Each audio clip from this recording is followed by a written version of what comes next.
It's interesting. People quite often get some advice from their accountants or from an advisor or from a coach like me about putting their prices up. And they say, I can't put my prices up, people wouldn't pay it. Which is interesting, because how do you know? You're just basing that on an assumption. I'm not saying you're wrong, but here's why people don't do it. It's because they don't know how to measure the impact.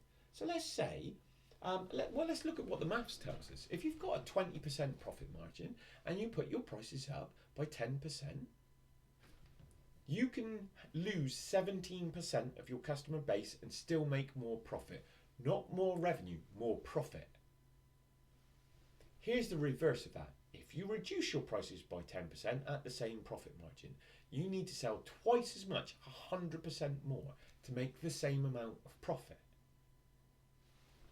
And yet I get it's still scary, but you don't have to put your prices up by 10% or 15%. You can put them up by 2%, 1%, 8%, doesn't matter. You get to choose as your business.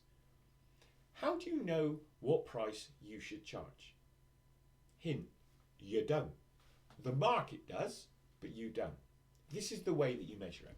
Look at your conversion rate. Let's say for every 10 chances to sell, you sell 3. So you've got a 30% conversion rate.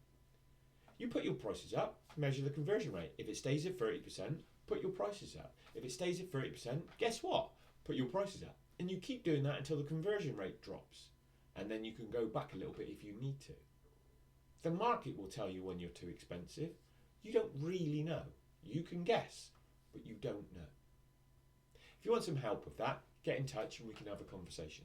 That's Andy Water, making it easier to build a better business.